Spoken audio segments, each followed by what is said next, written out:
ਹਾਂਜੀ कर चुके हाँ। आओ ਅਸੀਂ 16ਵੀਂ ਪੌੜੀ ਦੀ ਵਿਚਾਰ ਆਰੰਭ ਕਰੀਏ।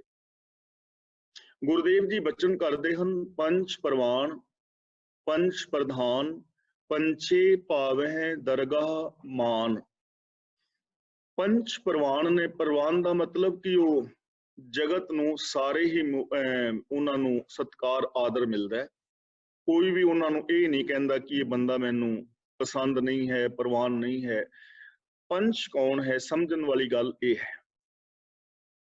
ਆਮ ਲੋਕ ਪੰਚ ਨੂੰ ਪੰਜ ਦੀ ਗਿਣਤੀ ਸਮਝਦੇ ਹਨ, ਪਰ ਇੱਥੇ ਪੰਜ ਦੀ ਗਿਣਤੀ ਨਹੀਂ ਹੈ। ਇੱਥੇ ਪੰਚ ਦਾ ਮਤਲਬ ਸਿਰਮੌਰ, ਸ੍ਰੇਸ਼ਟ, ਜਿਸ ਨੂੰ ਅਸੀਂ ਸਚਿਆਰ ਕਹਿ ਸਕਦੇ ਹਾਂ, ਜਿਸ ਬਾਰੇ ਗੁਰਦੇਵ ਜੀ ਪਿੱਛੇ ਕਹਿ ਆਏ ਹਨ ਕਿ ਉਹ ਸਚਿਆਰਾ ਹੋਈ ਹੈ।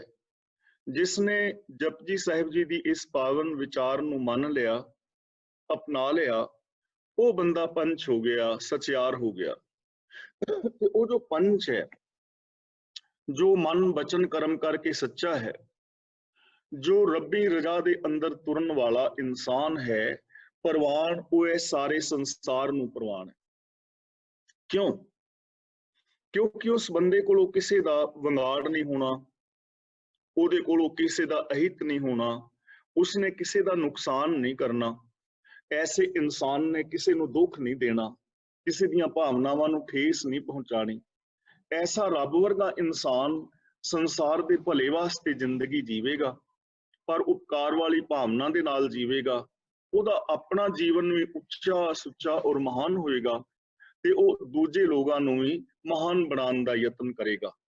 ਤਾਂ ਉਹ ਸਿਰਮੌਰ ਜਨ, ਸਚਿਆਰ ਮਨੁੱਖ ਹੀ ਇਸ ਦੁਨੀਆ ਨੂੰ ਪ੍ਰਵਾਨ ਹੈ। ਪੰਚ ਪ੍ਰਧਾਨ, ਪ੍ਰਧਾਨ ਦਾ ਮਤਲਬ ਮੰਨਿਆ ਪ੍ਰਮੰਨਿਆ ਆਗੂ। ਜੋ ਸਚਿਆਰ ਹੈ ਉਹੀ ਪ੍ਰਧਾਨ ਹੈ, ਉਹਦੀ ਹੀ ਪ੍ਰਧਾਨਤਾ ਹੈ।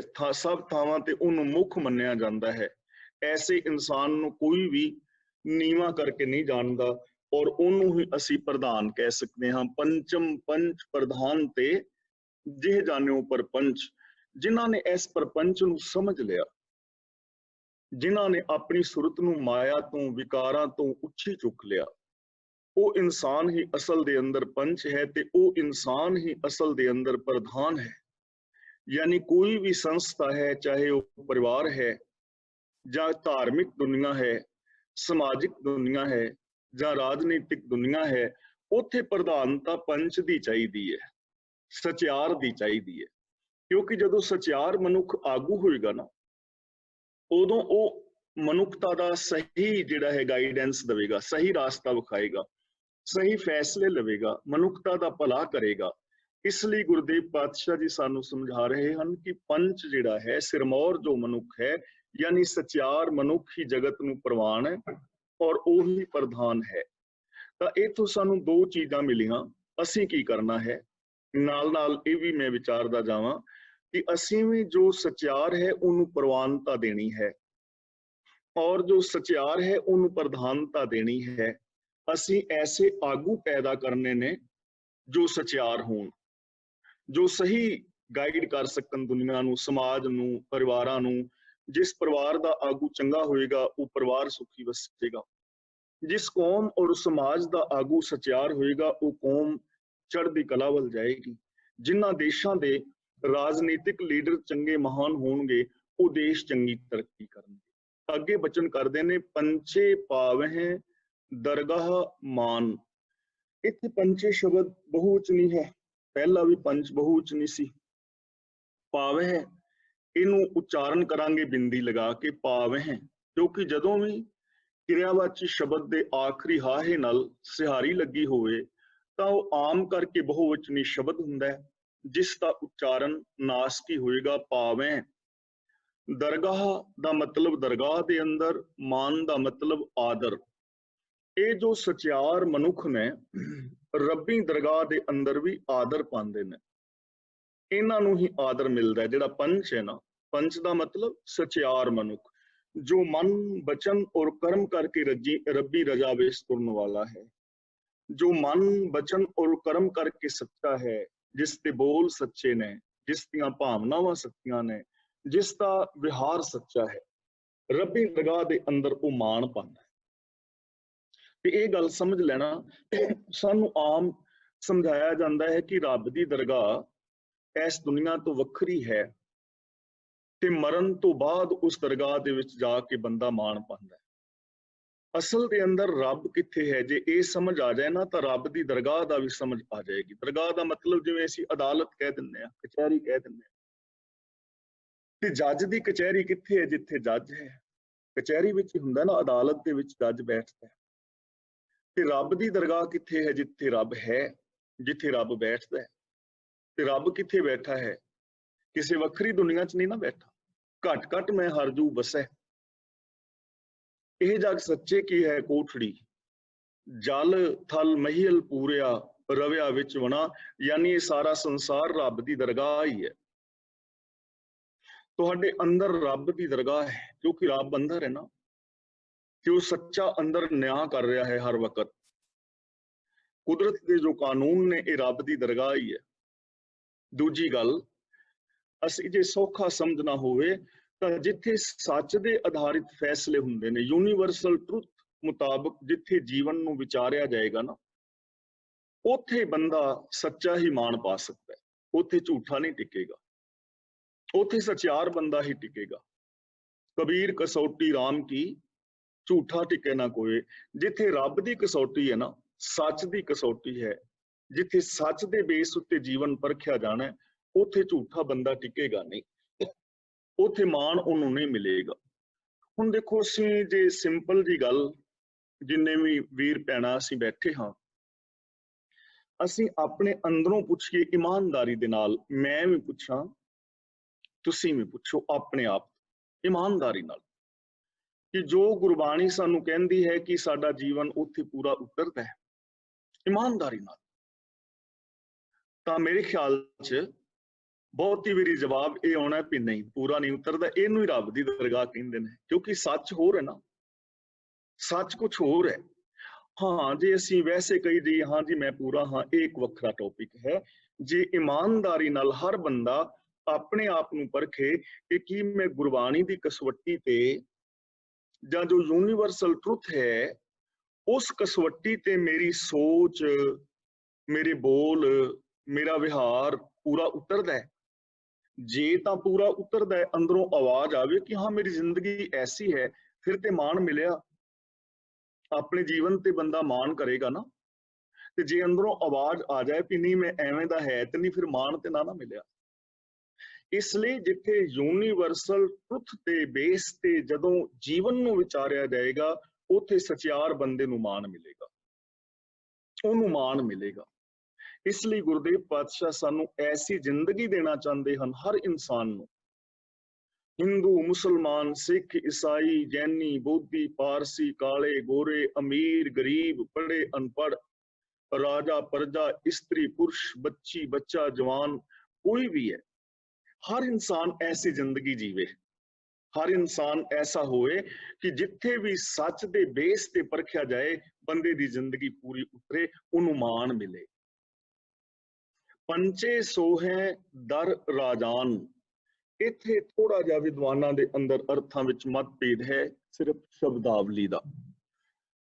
ਕੁਝ ਵਿਦਵਾਨਾਂ ਨੇ ਇੱਥੇ ਅਰਥ ਕੀਤਾ ਹੈ ਕਿ ਜਿਹੜੇ ਪੰਚ ਨੇ, ਸਚਿਆਰ ਨੇ, ਉਹ ਰਾਜਿਆਂ ਦੀ ਮਹਿਫਿਲ ਦਾ ਵੀ ਸ਼ਿੰਗਾਰ ਹੁੰਦੇ ਨੇ, ਯਾਨੀ ਰਾਜ ਸਭਾਵਾਂ ਦੇ ਅੰਦਰ ਵੀ ਉਹਨਾਂ ਨੂੰ ਮਾਣ ਮਿਲਦਾ ਹੈ।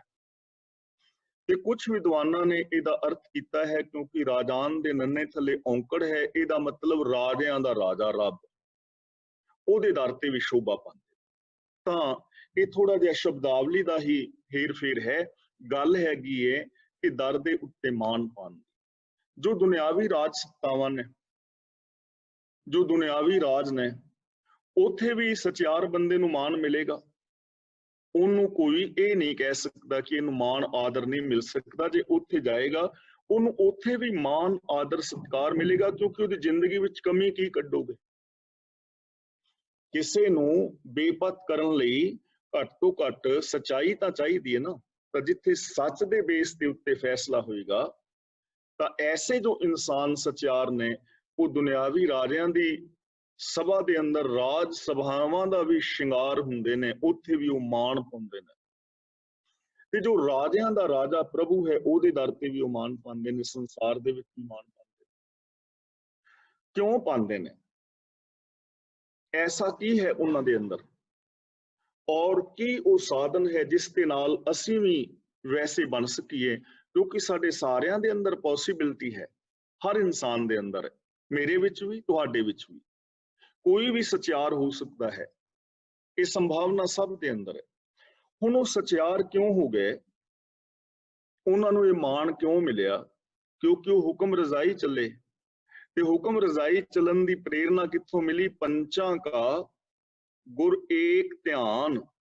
ਉਹਦਾ ਰੀਜ਼ਨ ਇਹ ਹੈ ਕਿ ਜਿਹੜੇ ਸਚਿਆਰ ਨੇ, ਸਿਰਮੌਰ ਸ੍ਰੇਸ਼ਟ ਪੁਰਸ਼ ਨੇ, ਉਹਨਾਂ ਦਾ ਧਿਆਨ ਦਾ ਕੇਂਦਰ ਸਿਰਫ ਇੱਕ ਗੁਰੂ ਹੈ। ਉਹਨਾਂ ਦਾ ਧਿਆਨ ਗੁਰੂ ਦੇ ਵਿੱਚ ਹੈ। ਗੁਰੂ ਦੇ ਵਿੱਚ ਦਾ ਮਤਲਬ ਇਹ ਨਹੀਂ ਕਿ ਐਵੇਂ ਉਹ ਸਮਾਧੀ ਲਾ ਕੇ ਬੈਠੇ ਨੇ, ਨਹੀਂ। ਗੁਰੂ ਦੀ ਫਿਲਾਸਫੀ, ਗੁਰੂ ਦੀ ਵਿਚਾਰਧਾਰਾ, ਗੁਰੂ ਦਾ ਸਿਧਾਂਤ, ਗੁਰੂ ਦਾ ਦਿੱਤਾ ਹੋਇਆ ਵੇ ਆਫ ਲਾਈਫ, ਉਹਦੇ ਅੰਦਰ ਉਹਨਾਂ ਦਾ ਧਿਆਨ ਹੈ। ਉਹਨਾਂ ਦੇ ਧਿਆਨ ਦੇ ਵਿੱਚ ਗੁਰੂ ਦਾ ਦਿੱਤਾ ਵੇ ਆਫ ਲਾਈਫ ਹੈ। ਉਹਨਾਂ ਦੇ ਧਿਆਨ ਵਿੱਚ ਕਦੇ ਕੁਝ ਹੋਰ ਹੈ ਹੀ ਨਹੀਂ। ਕਦੇ ਉਹਨਾਂ ਦੇ ਅੰਦਰ ਫੁਰਨਾ ਵੀ ਨਹੀਂ ਫੁਰਦਾ ਝੂਠ ਬੋਲਣ ਦਾ, ਕਦੇ ਉਹਨਾਂ ਦੇ ਅੰਦਰ ਫੁਰਨਾ ਵੀ ਨਹੀਂ ਫੁਰਦਾ ਵਿਕਾਰਾਂ ਦਾ, ਪਾਪਾਂ ਦਾ, ਅਪਰਾਧਾਂ ਦਾ।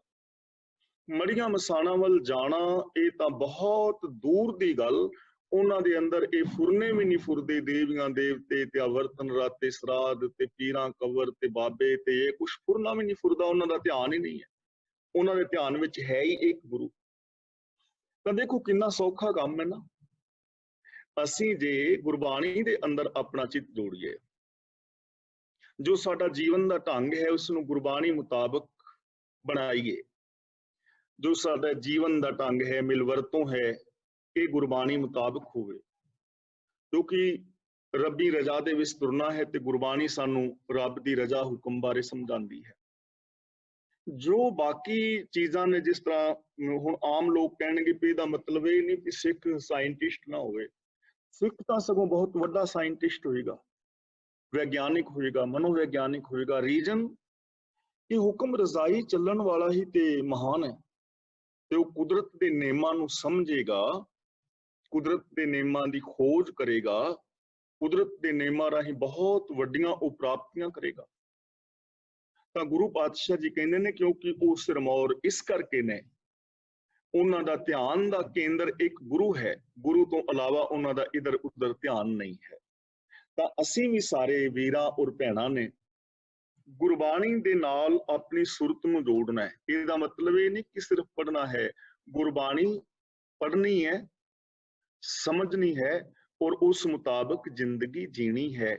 ਜਿਵੇਂ ਅਸੀਂ ਜਪਜੀ ਸਾਹਿਬ ਜੀ ਦੀਆਂ 15 ਪੌੜੀਆਂ ਹੁਣ ਤੱਕ ਵਿਚਾਰ ਚੁੱਕੇ ਹਾਂ, ਤਾਂ ਸਾਨੂੰ ਸਾਰਿਆਂ ਨੂੰ ਚਾਹੀਦਾ ਕਿ ਅਸੀਂ ਨੋਟ ਬਣਾਈਏ ਕਿ ਪਹਿਲੀ ਪੌੜੀ ਵਿੱਚ, ਦੂਜੀ, ਤੀਜੀ, ਚੌਥੀ, ਪੰਜਵੀਂ ਵਿੱਚ ਕਿਹੜੀ ਚੀਜ਼ ਸਾਨੂੰ ਜੀਵਨ ਵਾਸਤੇ ਸਮਝ ਆਈ ਤੇ ਅਸੀਂ ਉਹਨੂੰ ਇੰਪਲੀਮੈਂਟ ਕਰੀਏ, ਆਪਣੀ ਬੋਲ ਬਾਣੀ ਨੂੰ ਬਦਲੀਏ, ਆਪਣੇ ਵਿਹਾਰ ਨੂੰ ਬਦਲੀਏ, ਸੋਚ ਨੂੰ ਬਦਲੀਏ।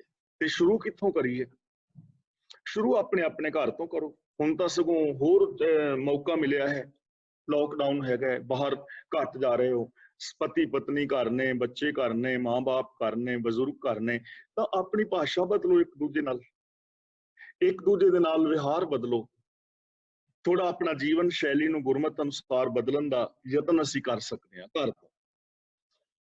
ਜੇ ਕੋ ਕਹੇ ਕਰੇ ਵਿਚਾਰ, ਗੁਰੂ ਪਾਤਸ਼ਾਹ ਜੀ ਕਹਿੰਦੇ ਨੇ ਜੇ ਕੋਈ ਕਹੇ ਔਰ ਉਹਦੇ ਬਾਰੇ ਵਿਚਾਰ ਕਰੇ, ਰੱਬ ਬਾਰੇ, ਰੱਬ ਦੇ ਕਰਨਿਆਂ ਬਾਰੇ, ਰੱਬ ਦੀ ਕੁਦਰਤ ਬਾਰੇ, ਰੱਬ ਦੇ ਹੁਕਮ ਬਾਰੇ, ਰੱਬ ਦੀਆਂ ਦਾਤਾਂ ਬਾਰੇ, ਰੱਬ ਦੇ ਦਿੱਤੇ ਗਿਆਨ ਬਾਰੇ, ਯਾਨੀ ਕਿਸੇ ਵੀ ਚੀਜ਼ ਬਾਰੇ ਜੇ ਵਿਚਾਰ ਕਰੇ ਤਾਂ ਕਰਤੇ ਕੈ ਕਰਨਾ ਨਾਹੀ ਸ਼ੁਮਾਰ।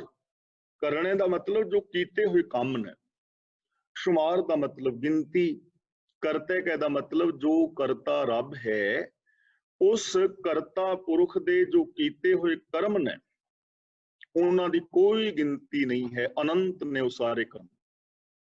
ਇਸ ਦੁਨੀਆ ਵੱਲ ਤੁਸੀਂ ਵੇਖ ਕੇ ਕੀ ਅੰਦਾਜ਼ਾ ਲਗਾ ਸਕਦੇ ਹੋ ਕਿ ਇਹਦਾ ਕੋਈ ਅੰਤ ਹੈ? ਇਹਦਾ ਕੋਈ ਅੰਤ ਨਹੀਂ ਹੈ। ਸ੍ਰਿਸ਼ਟੀ ਅਨੰਤ ਹੈ। ਅਸੀਂ ਇਹ ਨਹੀਂ ਕਹਿ ਸਕਦੇ ਕਿ ਇੱਥੋਂ ਸ਼ੁਰੂ ਹੁੰਦੀ ਹੈ ਕੁਦਰਤ ਔਰ ਇੱਥੇ ਜਾ ਕੇ ਖਤਮ ਹੋ ਜਾਂਦੀ ਹੈ, ਐਸਾ ਨਹੀਂ ਹੈ, ਅਨੰਤ ਹੈ।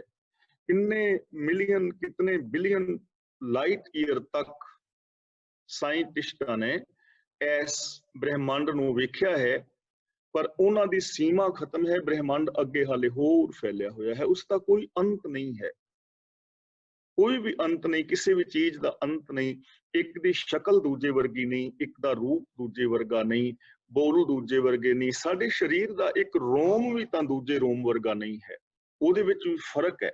ਬੇਸ਼ੱਕ ਸਾਨੂੰ ਉਸ ਫਰਕ ਦੀ ਪਕੜ ਨਾ ਆਵੇ, ਤਾਂ ਗੁਰੂ ਸਾਹਿਬ ਜੀ ਕਹਿੰਦੇ ਨੇ ਸਚਿਆਰ ਮਨੁੱਖ ਨੂੰ ਇਹ ਸਮਝ ਪੈ ਜਾਂਦੀ ਹੈ ਕਿ ਜੇ ਕੋਈ ਵਿਚਾਰ ਕਰੇ ਤਾਂ ਉਹਦੇ ਕਰਨਿਆਂ ਦਾ ਕੋਈ ਅੰਤ ਨਹੀਂ ਹੈ। ਹੁਣ ਇਸ ਪੰਕਤੀ ਚੋਂ ਸਾਨੂੰ ਜ਼ਿੰਦਗੀ ਵਾਸਤੇ ਕੀ ਸ਼ੈ ਮਿਲਦੀ ਹੈ?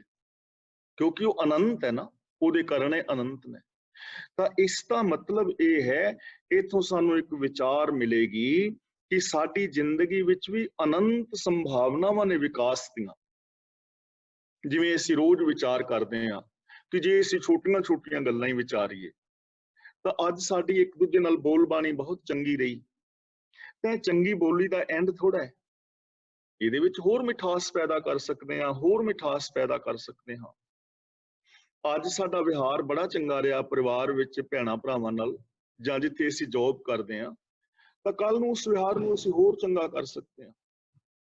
ਅੱਜ ਤੁਸੀਂ ਕੋਈ ਨਵੀਂ ਖੋਜ ਕੀਤੀ ਤਾਂ ਖੋਜ ਦਾ ਐਂਡ ਥੋੜਾ ਅੱਗੇ ਹੋਰ ਖੋਜ ਕਰ ਸਕਦੇ ਹੋ।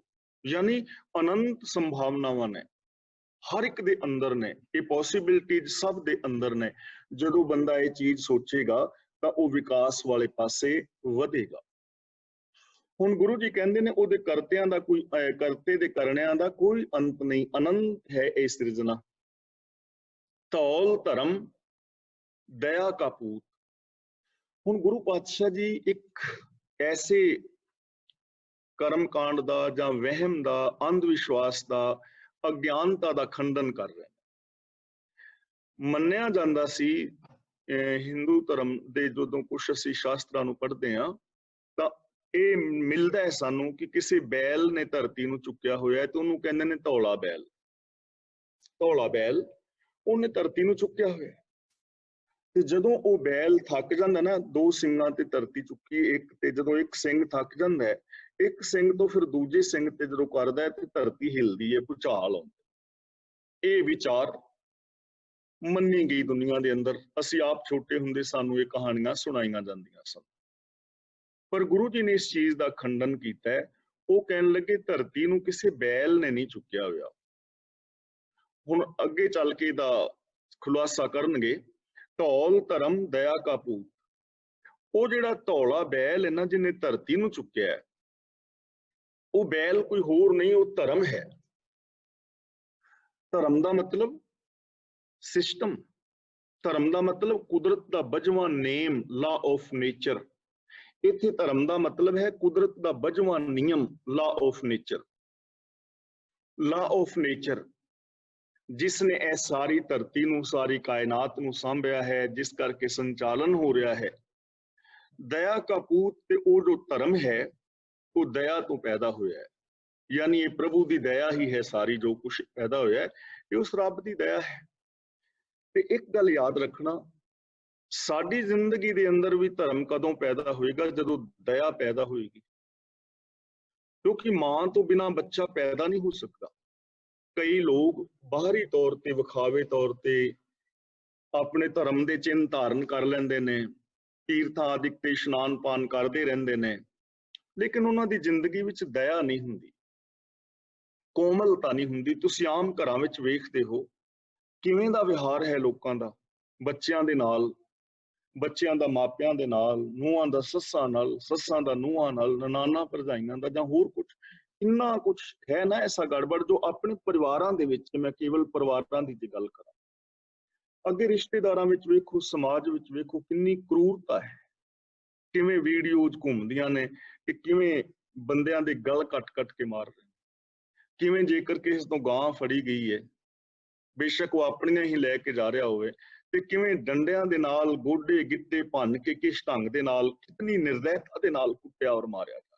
ਇਹ ਤੁਸੀਂ ਆਮ ਦੇਖਦੇ ਹੋ, WhatsApp ਤੇ ਵੀਡੀਓਜ਼ ਘੁੰਮਦੀਆਂ ਰਹਿੰਦੀਆਂ ਨੇ। ਉਹ ਲੋਕ ਆਪਣੇ ਆਪ ਨੂੰ ਧਰਮੀ ਸਮਝਦੇ ਨੇ। ਕਿਵੇਂ ਲੋਕ, ਅਸੀਂ ਆਪਣੇ ਗੁਰਦੁਆਰਿਆਂ 'ਚ ਵੇਖੀਏ ਤੇ ਇੱਕ ਦੂਜੇ ਦੀਆਂ ਪੱਗਾਂ ਲਾਹੁੰਦੇ ਨੇ, ਤੇ ਫਿਰ ਇਹ ਕੰਮ ਕਰਕੇ ਉਹ ਕਹਿੰਦੇ ਨੇ ਅਸੀਂ ਧਰਮੀ ਆ। ਭਲੇ ਪੁਰਸ਼ੋ ਤੁਹਾਡੇ ਵਿੱਚ ਤੇ ਇੰਨੀ ਵੀ ਦਇਆ ਨਹੀਂ ਹੈ ਕਿ ਤੁਸੀਂ ਗੁਰੂ ਦੀ ਦਿੱਤੀ ਦਸਤਾਰ ਨੂੰ ਹੱਥ ਪਾ ਰਹੇ ਹੋ ਤੇ ਧਰਮੀ ਕਾਹਤੇ ਰਹਿ ਗਏ। ਧਰਮ ਦਇਆ ਤੋਂ ਪੈਦਾ ਹੋਏਗਾ। ਜਿਸ ਬੰਦੇ ਦੇ ਅੰਦਰ ਦਇਆ ਨਹੀਂ ਹੈ, ਕੋਮਲਤਾ ਨਹੀਂ ਹੈ, ਜੋ ਕਿਸੇ ਦੇ ਦੁੱਖ ਨੂੰ ਵੇਖ ਕੇ ਜਿਹਦਾ ਅੰਦਰਲਾ ਦਿਲ ਨਹੀਂ ਨਾ ਪਿੰਗਰਦਾ, ਉਹਨੂੰ ਧਰਮੀ ਨਾ ਸਮਝਣਾ। ਔਰ ਜੇ ਉਹ ਆਪਣੇ ਆਪ ਨੂੰ ਧਰਮੀ ਸਮਝਦਾ ਹੈ ਤਾਂ ਉਹ ਭੁਲੇਖਾ ਹੈ ਉਹਦਾ, ਇਸ ਭੁਲੇਖੇ ਨੂੰ ਦੂਰ ਕਰੋ। ਧੌਲ ਧਰਮ ਦਇਆ ਕਾਪੂ।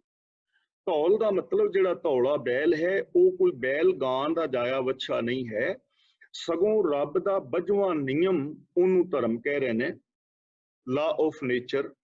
ਤੇ ਦਇਆ ਕਾਪੂਤ ਦਾ ਮਤਲਬ ਉਹ ਦਇਆ ਤੋਂ ਪੈਦਾ ਹੋਇਆ ਹੈ, ਰੱਬ ਦੀ ਕੋਮਲਤਾ ਤੋਂ ਇਹ ਸਾਰਾ ਕੁਛ ਪੈਦਾ ਹੋਇਆ।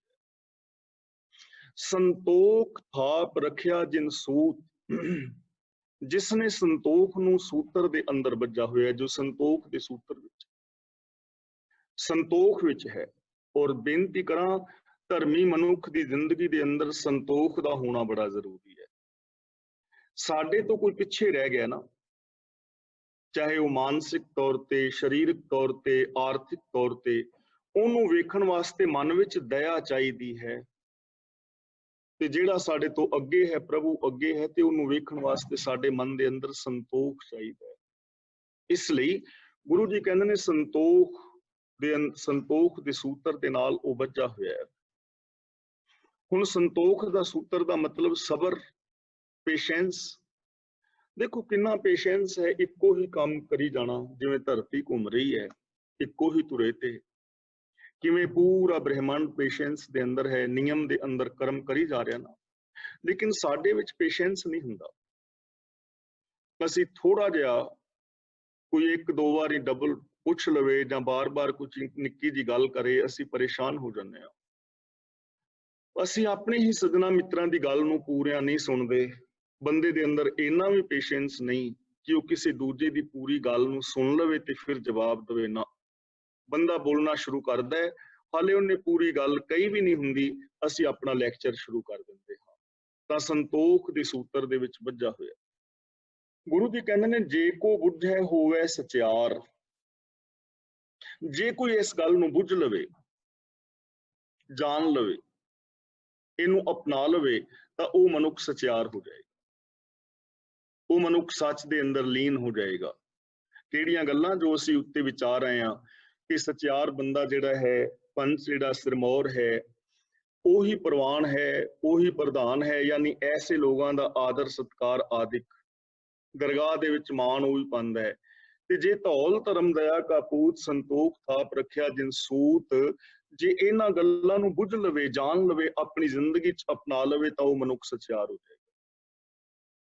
ਉਹ ਮਨੁੱਖ ਰੱਬ ਦੇ ਅੰਦਰ ਲੀਨ ਹੋ ਜਾਏਗਾ।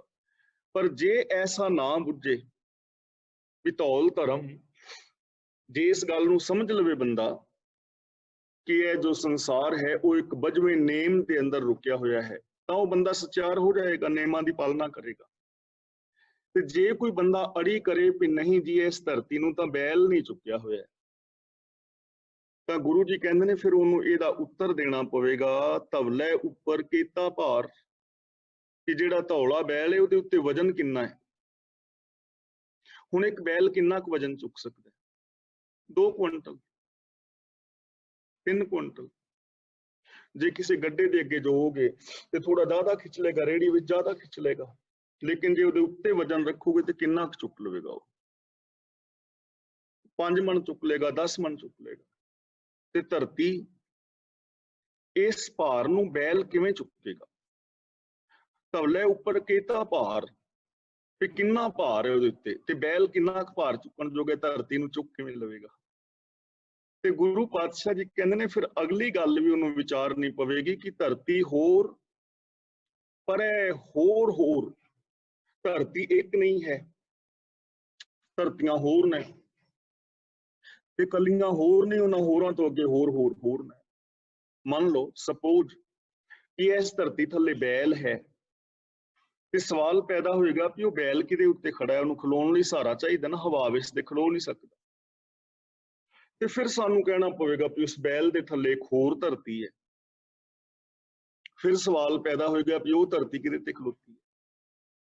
फिर ਅਸੀਂ ਕਵਾਂਗੇ ਧਰਤੀ ਥੱਲੇ ਇੱਕ ਹੋਰ ਬੈਲ ਹੈ, ਤੇ ਸਵਾਲ ਫਿਰ ਪੈਦਾ ਹੋਣਾ ਵੀ ਉਸ ਬੈਲ ਦੇ ਥੱਲੇ ਕੀ ਹੈ। ਹੁਣ ਬੈਲ ਥੱਲੇ ਧਰਤੀ, ਧਰਤੀ ਥੱਲੇ ਬੈਲ, ਬੈਲ ਥੱਲੇ ਧਰਤੀ, ਧਰਤੀ ਥੱਲੇ ਬੈਲ, ਕਿੰਨੇ ਕੁ ਮੰਨੋਗੇ?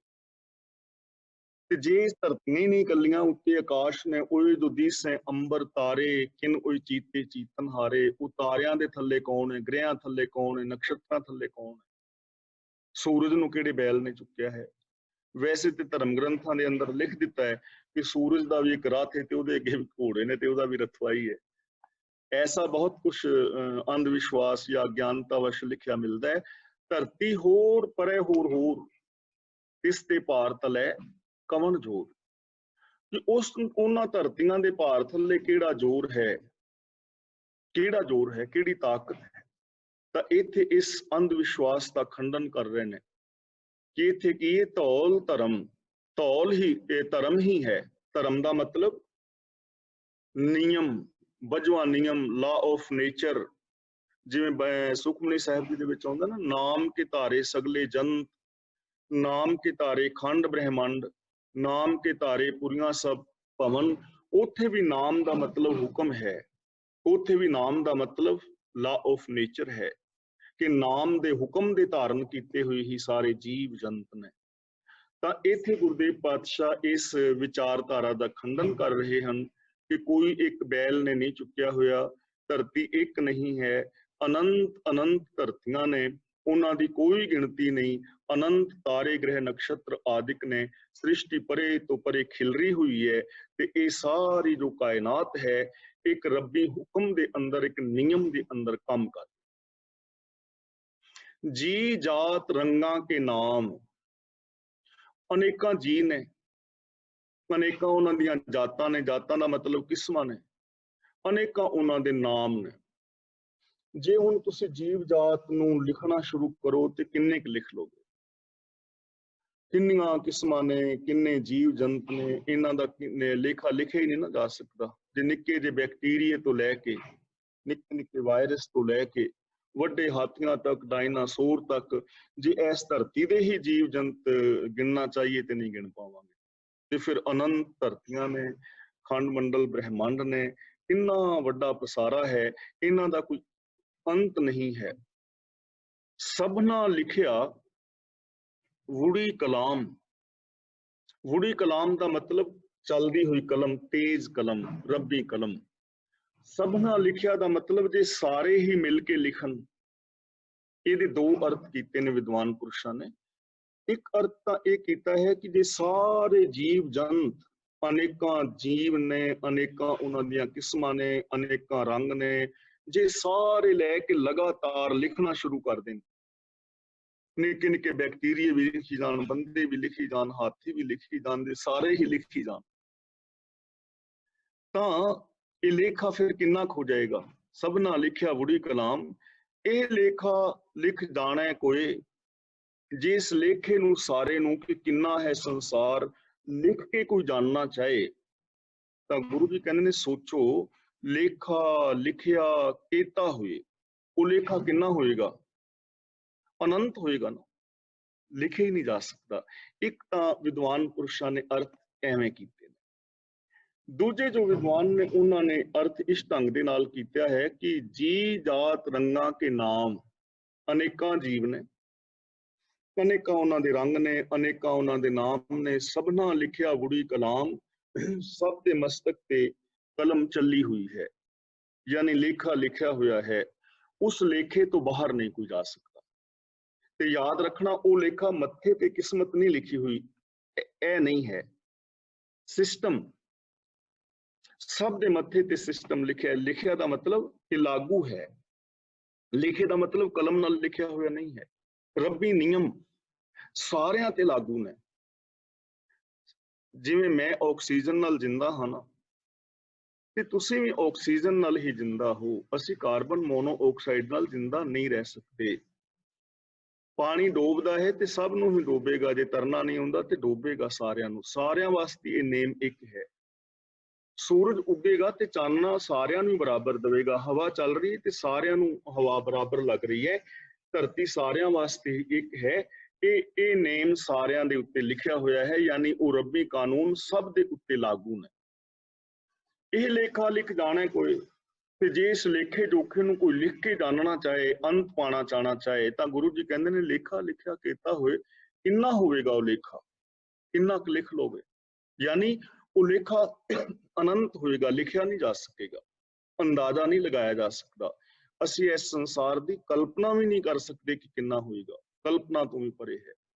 ਕਿਉਂਕਿ ਜਿਸ ਚੀਜ਼ ਦੀ ਅਸੀਂ ਕਲਪਨਾ ਵੀ ਕਰ ਲਵਾਂਗੇ ਉਹ ਸਾਡੇ ਤੋਂ ਛੋਟੀ ਹੋ ਜਾਏਗੀ। ਤੇ ਯਾਦ ਰੱਖਣਾ, ਜਿਸ ਚੀਜ਼ ਦੀ ਬੰਦਾ ਕਲਪਨਾ ਕਰਦਾ ਹੈ ਉੱਥੋਂ ਤੱਕ ਉਹ ਪਹੁੰਚਣ ਦੀ क्षमता ਵੀ ਰੱਖਦਾ ਹੈ, ਪਹੁੰਚ ਵੀ ਸਕਦਾ ਹੈ, ਬੇਸ਼ੱਕ ਉਹਨੂੰ ਕਿੰਨੀਆਂ ਮੁੱਦਤਾਂ ਲੱਗ ਜਾਣ।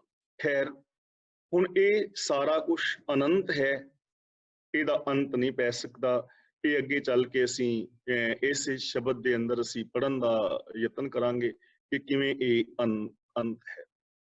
ਹੁਣ ਇਹਦੀ ਅਨੰਤਤਾ ਦਰਸਾ ਰਹੇ ਨੇ ਕਿ ਲੇਖਾ ਕਿਵੇਂ ਨਹੀਂ ਹੋ ਸਕਦਾ, ਕਿਹੜੀਆਂ ਕਿਹੜੀਆਂ ਚੀਜ਼ਾਂ ਨੇ। ਕੇਤਾ ਤਾਣ ਸਵਾਲਿਹੁ ਰੂਪ, ਤਾਣ ਦਾ ਮਤਲਬ ਹੈ ਬਲ। ਜੇ ਤੁਸੀਂ ਲਿਖਣਾ ਚਾਹੋ, ਅੰਦਾਜ਼ਾ ਲਗਾਓ ਤੇ ਇਸ ਦੁਨੀਆ ਵਿੱਚ ਤਾਕਤ ਕਿੰਨੀ ਹੈ, ਤਾਕਤ ਕਿੰਨੀ ਹੈ, ਬਲ ਕਿੰਨਾ ਹੈ। ਦੇਖੋ, ਅਸੀਂ ਮਸ਼ੀਨਾਂ ਦੀ, ਪਸ਼ੂਆਂ ਦੀ ਤਾਕਤ ਨਾਪਣ ਵਾਸਤੇ ਮੀਟਰ ਬਣਾ ਲੈਂਦੇ ਹਾਂ ਕਿ ਸਾਡੀ ਇਸ ਬਣਾਈ ਹੋਈ ਮੋਟਰ ਦੇ ਅੰਦਰ ਕਿੰਨੀ ਹਾਰਸ ਪਾਵਰ ਇਹਦੇ ਵਿੱਚ ਤਾਕਤ ਹੈ। ਬੰਦੇ ਦੀ ਤਾਕਤ ਨਾਪ ਸਕਦੇ ਹਾਂ, ਕਿੰਨੀ ਤਾਕਤ ਹੈ, ਕਿੰਨਾ ਇਹ weight ਚੁੱਕ ਸਕਦਾ ਹੈ। ਇਹੋ ਜਿਹੀਆਂ ਮਸ਼ੀਨਾਂ, ਮੀਟਰ ਬੰਦੇ ਨੇ ਬਣਾ ਲੈਣੇ। ਪਰ ਇਸ ਪੂਰੀ ਦੁਨੀਆ ਵਿੱਚ ਕਿੰਨੀ ਤਾਕਤ ਹੈ ਉਹਦਾ ਅੰਦਾਜ਼ਾ ਨਹੀਂ ਲਾਇਆ ਜਾ ਸਕਦਾ। ਉਹਦੇ ਵਾਸਤੇ ਕੋਈ ਮੀਟਰ ਨਹੀਂ ਹੈ। ਧਰਤੀ ਵਿੱਚ ਗ੍ਰੇਵਿਟੀ ਫੋਰਸ ਹੈ, ਪਾਣੀ ਦੇ ਵਿੱਚ ਤਾਕਤ ਹੈ, ਪਾਣੀ ਦੇ ਵਿੱਚ ਕਿੰਨੀ ਕੈਲੋਰੀ ਊਸ਼ਮਾ ਹੈ, ਪਾਣੀ ਦੇ ਅੰਦਰ ਕਿੰਨੀ ਤਾਕਤ ਹੈ। ਜਦੋਂ ਪਾਣੀ ਹੜ੍ਹ ਵਾਲਾ ਰੂਪ ਅਖਤਿਆਰ ਕਰਦਾ ਹੈ ਤਾਂ ਕਿਵੇਂ ਪਿੰਡਾਂ ਦੇ ਪਿੰਡ, ਸ਼ਹਿਰਾਂ ਦੇ ਸ਼ਹਿਰ ਤਬਾਹ ਕਰ ਦਿੰਦਾ, ਕਿਵੇਂ ਥੋੜੇ ਜਿਹੇ ਪਾਣੀ ਦੇ ਨਾਲ, ਸਟੀਮ ਦੇ ਨਾਲ ਇੰਜਨ, ਸਟੀਮ ਇੰਜਨ ਆਦਿਕ ਚੱਲ ਰਹੇ ਨੇ। ਫਿਰ ਪਾਣੀ ਦੇ ਅੰਦਰ ਹਾਈਡਰੋਜਨ ਹੈ, ਜੇ ਉਸ ਨੂੰ ਅਲੱਗ ਕਰਕੇ ਉਸ ਦੀ ਵਰਤੋਂ ਵਿਨਾਸ਼ ਵਾਸਤੇ ਹੋਵੇ ਤੇ ਕਿੰਨਾ ਕੁਛ ਉਹ ਕਰ ਸਕਦੀ ਹੈ। ਇਹਦਾ ਅੰਦਾਜ਼ਾ ਕਿਵੇਂ ਲਗਾਓ? ਹਵਾ ਦੇ ਅੰਦਰ ਤਾਕਤ, ਜਦੋਂ ਹਵਾ ਹਨੇਰੀਆਂ ਦਾ ਰੂਪ ਅਖਤਿਆਰ ਕਰਦੀ ਹੈ, ਤੂਫਾਨਾਂ ਦਾ, ਤਾਂ ਕਿਵੇਂ ਵੱਡੇ ਵੱਡੇ ਰੁੱਖਾਂ ਨੂੰ ਧਰਾਸ਼ਾਹੀ ਕਰ ਦਿੰਦੀ ਹੈ, ਵੱਡੀਆਂ ਵੱਡੀਆਂ ਇਮਾਰਤਾਂ ਗਿਰ ਜਾਂਦੀਆਂ ਨੇ, ਮਨੁੱਖ ਬੇਬਸ ਹੋ ਜਾਂਦਾ ਹੈ। ਹਵਾ ਵਿੱਚ ਕਿੰਨੀ ਤਾਕਤ ਹੈ, ਕਿਵੇਂ ਅੰਦਾਜ਼ਾ ਲਗਾਓਗੇ? ਫਿਰ ਬਿਜਲੀ ਹੈ, ਆਕਾਸ਼ ਮੰਡਲ ਵਿੱਚ ਨੈਗੇਟਿਵ ਪੋਜ਼ਿਟਿਵ ਬੱਦਲ ਟਕਰਾਉਂਦੇ ਨੇ, ਕਿੰਨੀ ਕੁ ਪਾਵਰ ਹੈ। ਸੂਰਜ ਦੀ ਤਾਕਤ ਹੈ, ਮਨੁੱਖ ਮਾਤਰ ਦੀ ਤਾਕਤ, ਪਸ਼ੂ ਪੰਛੀਆਂ ਦੀ ਤਾਕਤ। ਔਰ ਫਿਰ ਇਹ ਤਾਂ ਇੱਕ ਧਰਤੀ ਦੀ ਗੱਲ ਹੈ, ਅਨੰਤ ਧਰਤੀਆਂ, ਅਨੰਤ ਗ੍ਰਹਿ ਨਕਸ਼ਤਰ, ਅਨੰਤ ਆਕਾਸ਼ ਗੰਗਾਵਾਂ। ਕਿੰਨੀ ਤਾਕਤ ਹੈ ਇਸ ਦੁਨੀਆ ਵਿੱਚ ਕਿ ਅੰਦਾਜ਼ਾ ਲਗਾ ਸਕਦੇ ਹੋ? ਨਹੀਂ ਲਗਾ ਸਕਦੇ। ਕੇਤਾ ਤਾਣ, ਇਹ ਅਨੰਤ ਤਾਣ ਹੈ, ਅਨੰਤ ਤਾਕਤ ਹੈ, ਇਹਨੂੰ ਨਾਪਿਆ ਨਹੀਂ ਜਾ ਸਕਦਾ ਕਿ ਇੰਨੀ ਤਾਕਤ ਹੈ, ਇਹ ਨਹੀਂ ਨਾਪਿਆ ਜਾ ਸਕਦਾ। ਅਨੰਤ ਸਵਾਲਿਹੁ ਰੂਪ, ਸਵਾਲਿਹੁ ਦਾ ਮਤਲਬ ਸੁੰਦਰ, ਸੁੰਦਰ ਸਰੂਪ। ਸੁੰਦਰਤਾ ਕਿੰਨੀ ਕੁ ਹੈ ਇਸ ਦੁਨੀਆ ਵਿੱਚ ਕੀ ਉਹਦਾ ਅੰਦਾਜ਼ਾ ਲਗਾ ਸਕਦੇ ਹੋ? ਨਹੀਂ ਲਗਾਇਆ ਜਾ ਸਕਦਾ। ਦੇਖੋ, ਸਾਡੇ ਸਾਹਮਣੇ ਇੱਕ ਗੁਲਾਬ ਦਾ ਫੁੱਲ ਹੋਏ ਨਾ, ਨਿੱਕਾ ਜਿਹਾ, ਤੇ ਗੁਲਾਬ ਦਾ ਫੁੱਲ ਹਰ ਇੱਕ ਨੂੰ ਬੜਾ ਸੋਹਣਾ ਲੱਗਦਾ, ਕਿੰਨੇ ਵੀ ਅਸੀਂ ਮੰਤਰ ਮੁਗਧ ਹੋ ਜਾਂਦੇ ਹਾਂ ਔਰ ਅਸੀਂ ਕਹਿੰਦੇ ਹਾਂ ਬੜਾ ਸੋਹਣਾ ਗੁਲਾਬ ਹੈ। ਤੇ ਜੇ ਕੋਈ ਪੁੱਛੇ ਵੀ ਕਿੰਨਾ ਸੋਹਣਾ ਹੈ, ਕੀ ਦੱਸੋਗੇ ਕਿੰਨਾ ਸੋਹਣਾ? ਅਸੀਂ ਇੰਨਾ ਹੀ ਕਵਾਂਗੇ ਨਾ, ਬੜਾ ਸੋਹਣਾ ਹੈ। ਹੁਣ ਬੜਾ ਸੋਹਣਾ ਕਹਿਣ ਦੇ ਨਾਲ ਤੇ ਗੱਲ ਨਹੀਂ ਬਣ ਰਹੀ, ਕਿਉਂਕਿ ਸੁੰਦਰਤਾ ਨੂੰ ਨਾਪਣ ਲਈ ਤੇ ਕੋਈ ਮੀਟਰ ਹੀ ਨਹੀਂ ਹੈ ਨਾ। ਕੋਈ ਮੀਟਰ ਐਸਾ ਨਹੀਂ ਜਿਸ ਮੀਟਰ ਦੇ ਨਾਲ ਅਸੀਂ ਸੁੰਦਰਤਾ ਨੂੰ ਨਾਪ ਸਕੀਏ। ਕੋਈ ਤੋਲ ਨਹੀਂ ਕਿ 2 ਕਿਲੋ ਸੋਹਣਾ ਹੈ ਕਿ 3 ਕਿਲੋ ਸੋਹਣਾ ਹੈ, 5 ਮੀਟਰ ਲੰਮਾ ਸੋਹਣਾ ਹੈ, 5 ਮੀਟਰ ਸੋਹਣਾ ਹੈ, ਐਵੇਂ ਨਹੀਂ ਨਾਪਿਆ ਜਾਂਦਾ। ਇਸ ਲਈ ਸੁੰਦਰਤਾ ਨੂੰ ਨਾਪਣ ਲਈ ਤੇ ਕੋਈ ਮੀਟਰ ਹੀ ਨਹੀਂ। ਨਿੱਕੇ ਜਿਹੇ ਫੁੱਲ ਦੀ ਸੁੰਦਰਤਾ ਨੂੰ ਅਸੀਂ ਬਿਆਨ ਨਹੀਂ ਕਰ ਸਕਦੇ। ਤੇ ਫਿਰ ਇਸ ਦੁਨੀਆ ਵਿੱਚ ਨਦੀਆਂ ਦੀ ਸੁੰਦਰਤਾ, ਨਾਲਿਆਂ ਦੀ ਸੁੰਦਰਤਾ, ਪਹਾੜਾਂ ਦੀ ਸੁੰਦਰਤਾ, ਫੁੱਲਾਂ ਦੀ ਸੁੰਦਰਤਾ, ਵਨਸਪਤੀ ਦੀ ਸੁੰਦਰਤਾ, ਪੰਛੀਆਂ ਦੀ ਸੁੰਦਰਤਾ, ਮਨੁੱਖ ਮਾਤਰ ਦੀ ਸੁੰਦਰਤਾ, ਆਕਾਸ਼ ਮੰਡਲ ਦੇ ਅੰਦਰ ਗ੍ਰਹਿ ਨਕਸ਼ਤਰਾਂ ਦੀ ਸੁੰਦਰਤਾ, ਕਿੰਨਾ ਸੁੰਦਰ ਸਰੂਪ ਇਸ ਦੁਨੀਆ ਦੇ ਅੰਦਰ ਪਸਰਿਆ ਹੈ, ਉਹਦਾ ਅੰਦਾਜ਼ਾ ਕਦੇ ਮਨੁੱਖ ਲਗਾ ਨਹੀਂ ਸਕਦਾ। ਤੇ ਯਾਦ ਰੱਖਣਾ, ਅਸੀਂ ਵੀ ਅਨੰਤ ਸੁੰਦਰ ਹੋ ਸਕਦੇ ਹਾਂ। ਇਹਦਾ ਮਤਲਬ ਇਹ ਨਹੀਂ ਕਿ ਸਰੀਰਕ ਸੁੰਦਰਤਾ, ਸਾਡੀ ਮਾਨਸਿਕਤਾ ਵਾਸਤੇ ਸਾਡੇ ਅੰਦਰ ਅਨੰਤ ਸੰਭਾਵਨਾਵਾਂ ਨੇ। ਅਸੀਂ ਆਪਣੀ ਸੋਚ ਨੂੰ ਬੜੀ ਸੋਹਣੀ ਬਣਾ ਸਕਦੇ ਹਾਂ। ਦੇਖੋ, ਗੁਰੂ ਨਾਨਕ ਪਾਤਸ਼ਾਹ ਜੀ ਨੇ, 10 ਗੁਰੂ ਸਾਹਿਬਾਨ ਨੇ, ਭਗਤ ਜਨ ਨੇ, 35 ਮਹਾਂਪੁਰਖ, ਜਿਨ੍ਹਾਂ ਦੀ ਪਾਵਨ ਬਾਣੀ ਸ੍ਰੀ ਗੁਰੂ ਗ੍ਰੰਥ ਸਾਹਿਬ ਜੀ ਦੇ ਵਿੱਚ ਕਿਤਨੀ ਕੁ ਸੁੰਦਰ ਸੋਚ ਹੈ ਕਿ ਉਹਦਾ ਅੰਦਾਜ਼ਾ ਲਗਾ ਸਕੋਗੇ। ਉਹ ਵੀਰ ਭੈਣਾਂ ਬਜ਼ੁਰਗ ਜੋ ਹਿਊਮਨ ਰਾਈਟਸ ਵਾਸਤੇ, ਦੂਜੇ ਲੋਕਾਂ ਨੂੰ ਜੀਵਨ ਦੇਣ ਵਾਸਤੇ ਆਪਣਾ ਆਪਾ ਕੁਰਬਾਨ ਕਰ ਗਏ, ਆਪਣੇ ਆਪੇ ਨੂੰ ਚਰਖੜੀਆਂ ਦੇ ਉੱਤੇ ਚੜਾ ਕੇ ਤੂੰਬੇ ਕਰਾ ਦਿੱਤਾ, ਆਪਣੀ ਖੋਪਰੀ ਲੁਹਾ ਲਈ ਕਿ ਕੋਈ ਬੰਦਾ ਸਿਰ ਉੱਚਾ ਕਰਕੇ ਤੁਰ ਸਕੇ। ਉਹਦੀ ਮਾਨਸਿਕਤਾ ਦੀ ਸੁੰਦਰਤਾ ਨੂੰ ਕੀ ਨਾਪ ਸਕੋਗੇ? ਉਹਦੀ ਮਾਨਸਿਕਤਾ ਦੀ ਸੁੰਦਰਤਾ ਦਾ ਕੀ ਅੰਦਾਜ਼ਾ ਅਸੀਂ ਲਗਾ ਸਕਾਂਗੇ? ਆਪਣੇ ਬੱਚੇ ਦਾ ਕਲੇਜਾ ਮੂੰਹ 'ਚ ਕੋਈ ਪਵਾ ਲਵੇ, ਇਸ ਵਾਸਤੇ ਕਿ ਜਿਹੜੇ ਸਿੱਖ ਨੇ ਜਾਂ ਹੋਰ ਬੰਦੇ ਨੇ, ਜੋ ਆਮ ਲੋਕ ਨੇ, ਉਹਨਾਂ ਦੇ ਬੱਚੇ ਵੀ ਤੇ ਉਹ ਵੀ ਸੀਨਾ ਚੌੜਾ ਕਰਕੇ ਤੁਰ ਸਕਣ, ਅਸੀਂ ਸੀਨਾ ਚੌੜਾ ਕਰਕੇ ਤੁਰ ਸਕੀਏ, ਤੇ ਕੋਈ ਆਪਣੇ ਬੱਚੇ ਦਾ ਸੀਨਾ ਪੜਵਾ ਕੇ ਕਲੇਜਾ ਉਹਦਾ ਮੂੰਹ ਦੇ ਵਿੱਚ ਪਵਾ ਲਵੇ, ਉਹਦੀ ਕਿੰਨੀ ਕੁ ਸੁੰਦਰ ਮਾਨਸਿਕਤਾ ਹੋਏਗੀ, ਕਿੰਨਾ ਕੁ ਮਹਾਨ ਹੋਏਗਾ ਕਿ ਉਹਦਾ ਅੰਦਾਜ਼ਾ ਲਾ ਲਵਾਂਗੇ। ਕੇਤਾ ਰੂਪ, ਕੇਤਾ ਤਾਣ, ਸਵਾਲਿਹੁ ਰੂਪ, ਉਹਦੀ ਸੁੰਦਰਤਾ, ਉਹਦਾ ਤਾਣ ਬਲ ਨਾਪਿਆ ਨਹੀਂ ਜਾ ਸਕਦਾ। ਗੁਰੂ ਜੀ ਕਹਿੰਦੇ ਨੇ ਕੇਤੀ ਦਾਤ, ਕਿੰਨੀਆਂ ਦਾਤਾਂ ਨੇ ਉਹਦੀਆਂ, ਕਿਵੇਂ ਅੰਦਾਜ਼ਾ ਲਗਾਓਗੇ? ਜਾਣੇ ਕੌਣ ਕੂਤ, ਕੂਤ ਦਾ ਮਤਲਬ ਅੰਦਾਜ਼ਾ, ਬਲ, ਕਿਹਦੇ ਕੋਲ ਹੈ ਤਾਕਤ ਕਿ ਉਹਦਾ ਅੰਦਾਜ਼ਾ ਲਗਾ ਸਕੇ?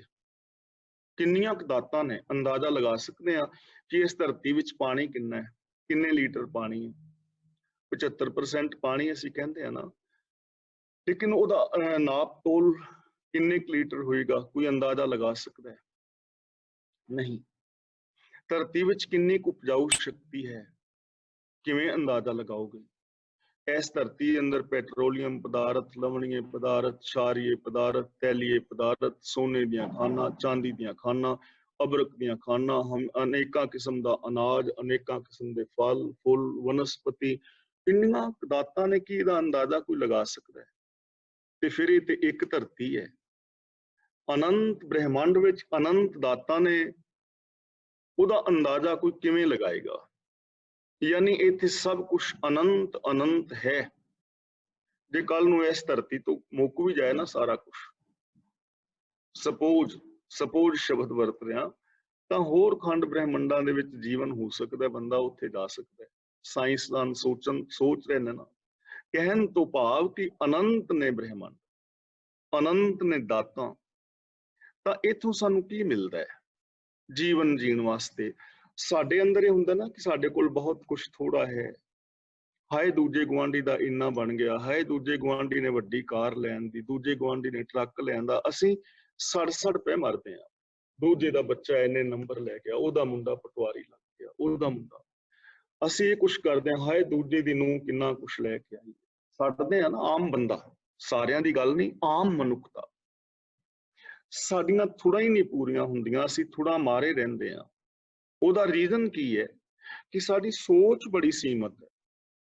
ਜੇ ਹੁਣ ਇਹ ਪਤਾ ਲੱਗ ਜਾਏ ਵੀ ਇੱਥੇ ਸਭ ਕੁਝ ਅਨੰਤ ਹੈ, ਇੱਥੇ ਦਾਤਾਂ ਦੀ ਕੋਈ ਕਮੀ ਨਹੀਂ ਹੈ, ਤਾਂ ਮੈਂ ਜਿੰਨੀਆਂ ਮਰਜ਼ੀ ਦਾਤਾਂ ਪਾ ਸਕਦਾ ਹਾਂ, ਉਦਮ ਤੇ ਕਰਨਾ ਪਵੇਗਾ ਨਾ। ਬੈਠਿਆਂ ਨੂੰ ਤੇ ਕੁਝ ਨਹੀਂ ਮਿਲਣਾ, ਜਿੰਨਾ ਉਦਮ ਕਰੋਗੇ ਉਨਾ ਮਿਲ ਜਾਏਗਾ। ਜਿੰਨਾ ਕੋਈ ਉਦਮ ਕਰੇਗਾ, ਜਿੰਨੀ ਕਿਸੇ ਕੋਲ ਟੈਕਨੀਕ ਹੋਏਗੀ, ਉਹਨਾਂ ਉਹਨੂੰ ਮਿਲ ਜਾਏਗਾ। ਤਾਂ ਸਾਡੇ ਅੰਦਰੋਂ ਜਿਹੜਾ ਥੋੜਪੁਣਾ ਹੈ ਨਾ, ਜਿਹੜਾ ਅਸੀਂ ਥੋੜਾ ਮਾਰੇ ਆ, ਸਾਡੀ ਜ਼ਿੰਦਗੀ ਚੋਂ ਇਹ ਵਿਚਾਰ ਨਿਕਲ ਜਾਣਗੇ, ਪੋਜ਼ਿਟਿਵਿਟੀ ਆਏਗੀ, ਸਾਡੇ ਅੰਦਰ ਰਜੇਵਾਂ ਆਏਗਾ। ਕਦੇ ਕਿਸੇ ਆਪਣੇ ਤੋਂ ਅੱਗੇ ਜਾਣ ਦੇ ਨਾਲ ਅਸੀਂ ਈਰਖਾ ਨਹੀਂ ਕਰਾਂਗੇ, ਫਿਰ ਸਾਡਾ ਕੰਪੀਟੀਸ਼ਨ ਦੂਜਿਆਂ ਦੇ ਨਾਲ ਮੁੱਕ ਜਾਏਗਾ। ਹੁਣ ਕਈ ਲੋਕ ਕਹਿੰਦੇ ਨੇ ਵੀ ਜੇ ਕੰਪੀਟੀਸ਼ਨ ਮੁੱਕ ਜਾਏ ਤਾਂ ਫਿਰ ਵਿਕਾਸ ਕਿਵੇਂ ਹੋਏਗਾ? ਦੇਖੋ, ਤੁਹਾਨੂੰ ਕਿਸੇ ਨਾਲ ਕੰਪੀਟੀਸ਼ਨ ਕਰਨ ਦੀ ਜ਼ਰੂਰਤ ਨਹੀਂ ਹੈ। ਤੁਸੀਂ ਕਿਸੇ ਦਾ ਰਿਕਾਰਡ ਕਿਉਂ ਤੋੜਦੇ ਹੋ? ਹੁਣ ਮੈਂ ਕਹਾਂ ਕਿ ਮੈਂ ਤੁਹਾਡਾ ਰਿਕਾਰਡ ਤੋੜਨਾ, ਤਾਂ ਇਹਦਾ ਮਤਲਬ ਕਿ ਮੇਰੀ ਸਿੱਧੀ ਤੁਹਾਡੇ ਨਾਲ ਈਰਖਾ ਹੀ ਹੈ ਨਾ, ਕਿ ਮੈਂ ਰਿਕਾਰਡ ਤੁਹਾਡਾ ਤੋੜਨਾ ਹੈ, ਤੁਸੀਂ ਮੇਰਾ ਰਿਕਾਰਡ ਤੋੜਨ ਵਾਸਤੇ ਲੱਗੇ ਹੋ। ਜ਼ਰੂਰਤ ਨਹੀਂ ਇਸ ਚੀਜ਼ ਦੀ। ਵਿਕਾਸ ਕਰਨਾ ਹੈ ਨਾ, ਆਪਣਾ ਰਿਕਾਰਡ ਤੋੜੋ। ਫਾਰ ਐਗਜ਼ਾਮਪਲ, ਤੁਸੀਂ ਪੇਪਰ ਦਿੱਤਾ, ਤੁਹਾਡੇ ਐਤਕੀ ਨੰਬਰ ਆਏ 80% ਤੇ ਕਿਸੇ ਦੂਜੇ ਦੇ ਆਏ 85%, ਹੁਣ ਤੁਸੀਂ ਉਹਦਾ ਰਿਕਾਰਡ ਤੋੜਨ ਦਾ ਯਤਨ ਕਰ ਰਹੇ ਹੋ ਨਾ, ਤਾਂ ਉਹ ਹੋ ਸਕਦਾ ਅਗਲੀ ਵਾਰੀ 90% ਲੈ ਆਵੇ। ਉਹਦਾ ਰਿਕਾਰਡ ਤੋੜਨ ਦੀ ਲੋੜ ਨਹੀਂ ਹੈ, ਤੁਸੀਂ ਆਪਣਾ ਰਿਕਾਰਡ ਤੋੜੋ ਕਿ ਮੈਂ ਐਤਕੀ 80% ਲੈਣੇ ਤਾਂ ਅਗਲੀ ਵਾਰੀ ਮੈਂ 90% ਲੈ। ਫਿਰ ਆਪਣਾ ਰਿਕਾਰਡ ਤੋੜੋ ਕਿ ਮੈਂ 90 ਹੁਣ ਅਗਲੀ ਵਾਰੀ 95% ਲੈਣੇ। ਦੂਜੇ ਦਾ ਰਿਕਾਰਡ ਆਪ ਹੀ ਟੁੱਟ ਜਾਏਗਾ, ਨਾ ਤੁਹਾਡੀ ਕਿਸੇ ਨਾਲ ਈਰਖਾ, ਵਿਕਾਸ ਵੀ ਵਧੀਆ ਹੋਏਗਾ। ਤੁਸੀਂ ਆਪਣੇ ਆਪ ਦੇ ਉੱਤੇ ਕੇਂਦਰਿਤ ਹੋਵੋਗੇ, ਆਪਣੀਆਂ ਅੜਚਨਾਂ ਨੂੰ ਵੇਖੋਗੇ। ਜੇ ਹਰ ਬੰਦਾ ਆਪਣਾ ਰਿਕਾਰਡ ਤੋੜਦਾ ਚਲਾ ਜਾਏ ਤਾਂ ਹਰ ਬੰਦੇ ਦਾ ਵਿਕਾਸ ਹੋਏਗਾ।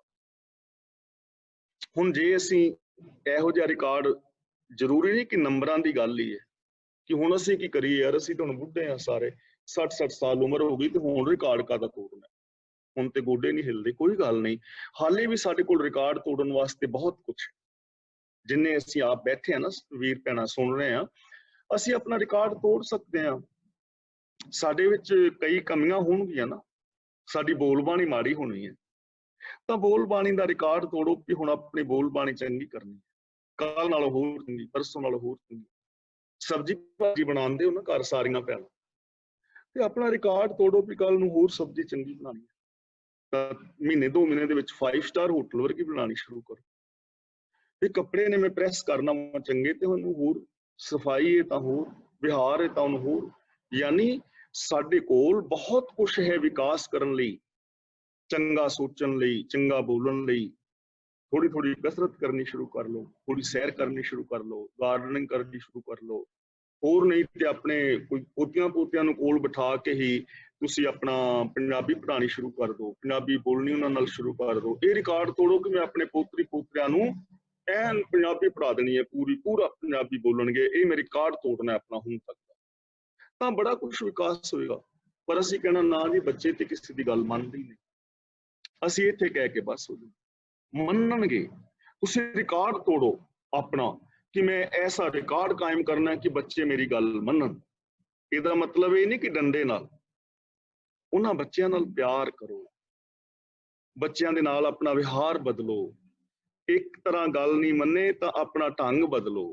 ਮਤਲਬ ਇੱਕ ਮਿਸਾਲ ਦੇ ਰਿਹਾ ਤਾਂ ਗੁਰੂ ਪਾਤਸ਼ਾਹ ਜੀ ਸਾਨੂੰ ਸਮਝਾ ਰਹੇ ਨੇ, ਕੀਤੀ ਦਾਤ ਜਾਣੇ ਕੌਣ ਕੂਤ, ਇਸ ਦੁਨੀਆ ਦੇ ਅੰਦਰ ਕਿੰਨਾ ਬਲ ਹੈ, ਕਿੰਨੀ ਸੁੰਦਰਤਾ ਹੈ, ਕਿੰਨੀਆਂ ਦਾਤਾਂ ਨੇ, ਇਹਨੂੰ ਕੌਣ ਜਾਣ ਸਕਦਾ, ਅਨੰਤ ਨੇ।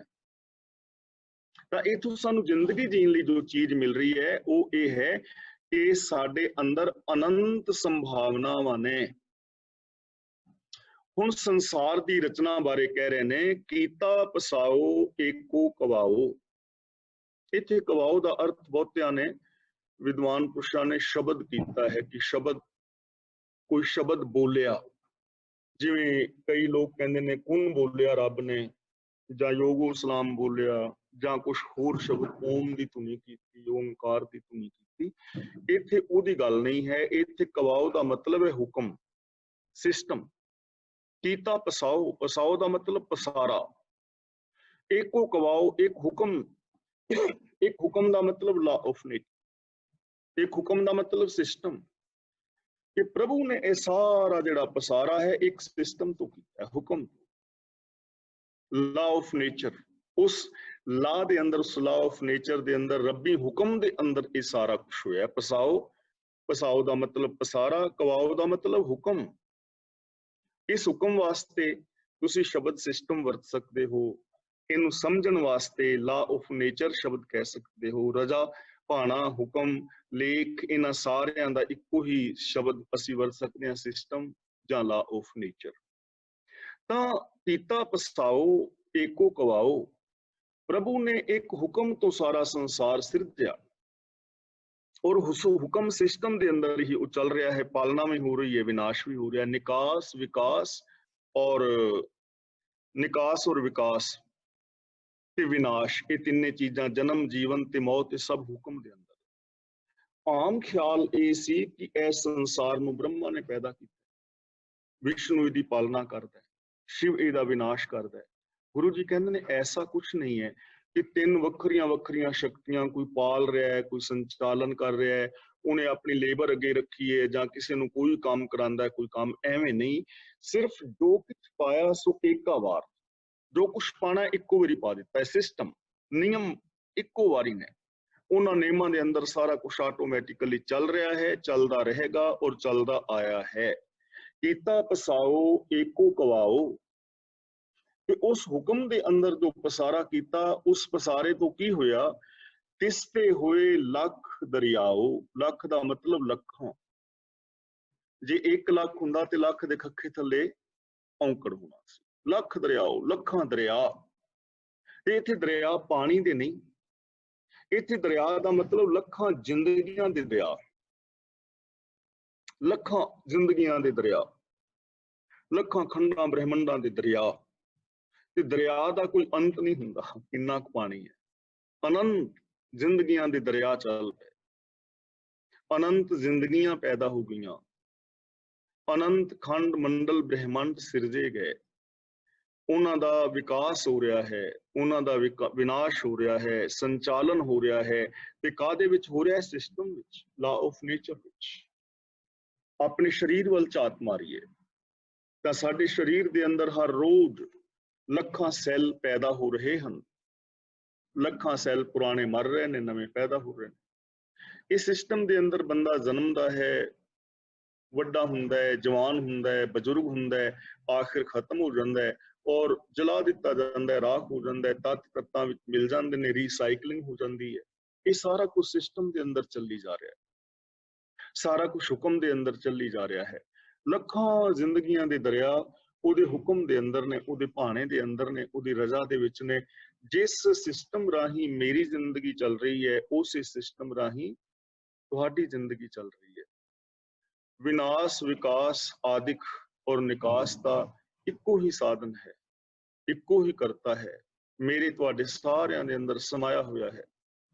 ਤਾਂ ਜਦੋਂ ਅਸੀਂ ਇਹ ਚੀਜ਼ ਨੂੰ ਸਮਝਾਂਗੇ ਨਾ, ਤਾਂ ਫਿਰ ਜ਼ਿੰਦਗੀ ਜੀਣ ਲਈ ਅਸੀਂ ਕੁਦਰਤ ਦੇ ਨਿਯਮਾਂ ਨੂੰ ਸਮਝਾਂਗੇ।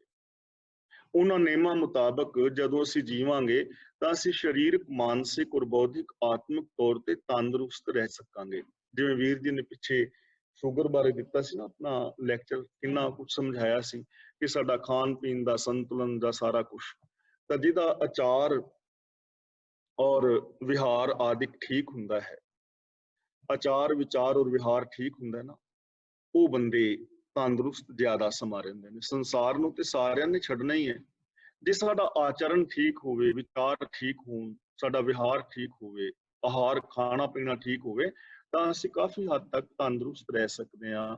ਜਿਵੇਂ ਜਿਵੇਂ ਮਨੁੱਖ ਨੇ ਕੁਦਰਤ ਦੇ ਨਾਲ ਛੇੜਛਾੜ ਕੀਤੀ ਹੈ ਜਾਂ ਕੈਮੀਕਲਸ ਵਗੈਰਾ, ਖੁਰਾਕ ਵਗੈਰਾ ਜੋ ਵੀ ਅਸੀਂ ਗੜਬੜ ਕੀਤੀ ਹੈ, ਉਹਦੇ ਨਾਲ ਸਾਡੇ ਸਰੀਰ ਦੇ ਅੰਦਰ ਅਨੇਕਾਂ ਜਿਹੜੇ ਰੋਗ ਨੇ ਵਧੇ ਨੇ। ਜਿਵੇਂ ਆਮ ਵਿਚਾਰ ਹੁਣ ਚੱਲ ਰਹੀ ਹੈ ਨਾ, ਮੈਂ ਇੱਕ ਛੋਟਾ ਜਿਹਾ ਕੋਟ ਵੀ ਪਾਇਆ ਸੀ ਕਿ ਜਿਹੜਾ ਮਾਸਕ ਹੈ ਹੁਣ ਅਸੀਂ ਪਾਈ ਫਿਰਦੇ ਹਾਂ ਨਾ, ਇਹ ਤਾਂ ਇੱਕ ਬਹਾਨਾ ਹੈ। ਅਸਲ ਵਿੱਚ ਬੰਦਾ ਕੁਦਰਤ ਨੂੰ ਮੂੰਹ ਵਿਖਾਉਣ ਜੋਗਾ ਰਿਹਾ ਹੀ ਨਹੀਂ। ਸਿਆਣੇ ਕਹਿ ਰਹੇ ਨੇ ਮਾਸਕ ਤਾਂ ਇੱਕ ਬਹਾਨਾ ਹੈ, ਅਸਲ ਵਿੱਚ ਬੰਦਾ ਕੁਦਰਤ ਨੂੰ ਮੂੰਹ ਵਿਖਾਉਣ ਜੋਗਾ ਹੀ ਨਹੀਂ ਰਿਹਾ।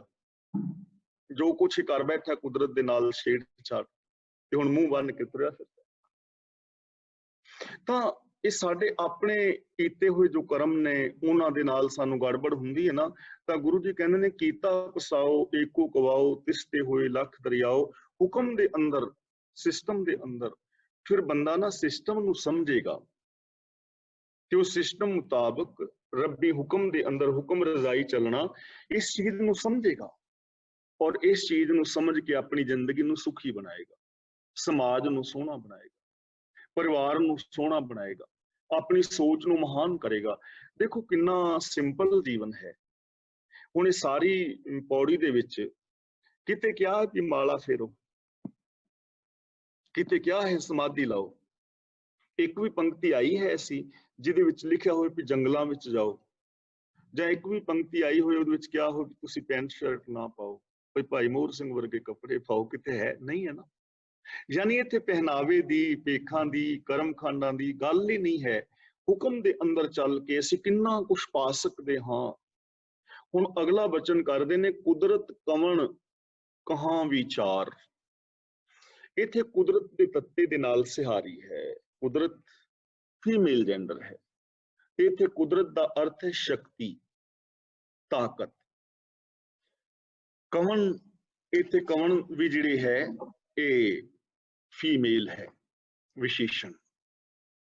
कुदरत कवन, मेरे विच कित्थे है ताकत, कहाँ विचार, कहा नहीं पढ़ना कहाँ, कि जो मैं सारी मुकम्मल विचार कर सका, मेरे विच ताकत है नहीं। कुदरत कवन, कित्थे है मेरे विच ताकत, कहाँ विचार, कि जो मैं सारी विचार कह सका कुदरत बारे, कि कुदरत किवें पैदा हुई, कुदरत किवें काम करदी है, कुदरत दी ਇਹਦੇ ਵਿੱਚ ਕਿੰਨੀਆਂ ਦਾਤਾਂ ਨੇ, ਕਿੰਨਾ ਪਾਣੀ ਹੈ, ਕਿੰਨੀ ਹਵਾ ਹੈ, ਕਿੰਨੇ ਜੀਵ ਨੇ, ਕਿੰਨੇ ਜੀਵ ਜੰਤ ਨੇ, ਕਿਵੇਂ ਕਿਵੇਂ ਕੀ ਹੋ ਰਿਹਾ ਹੈ, ਇਹ ਮੁਕੰਮਲ ਵਿਚਾਰ ਮੈਂ ਕਹਿ ਸਕਣਾ, ਅੰਤ ਪਾ ਸਕਣਾ। ਇੱਥੇ ਵਿਚਾਰ ਦਾ ਮਤਲਬ ਹੈ ਅੰਤ ਪਾਣਾ। ਕੁਦਰਤ ਕਵਣ ਕਹਾਂ ਵਿਚਾਰ, ਮੇਰੇ ਅੰਦਰ ਕਿੱਥੇ ਹੈ ਇੰਨੀ ਤਾਕਤ कि मैं सारी तेरी कायनात दी, तेरे बारे, तेरियां दातां दी, तेरे गुणां दी, जो जो मनुख दे अंदर पॉसिबिलिटीज ने, मैं उन्हां दी विचार नहीं कर सकदा, अंत नहीं पा सकदा और कोई भी नहीं पा सकता। एक हकीकत है, मनोवैज्ञानिक तथ्य है, एक ब्रह्मंडी सच है, यूनिवर्सल ट्रुथ है, अंत नहीं पाया जा सकता। ते गुरु जी कहंदे ने वारिया ना जावां एक वार। देखो किन्नी निम्रता साहिब श्री गुरु नानक पातशाह विच है, वारिया ना जावां एक वार, हे मालक मेरे विच ते इन्नी समर्था भी नहीं कि मैं तेरे तो वारने सदके जा सकां, तेरे अगे समर्पण कर दियां, सरेंडर हो जावां। बंदे विच इन्नी भी समर्था नहीं कि सरेंडर ही हो जाए।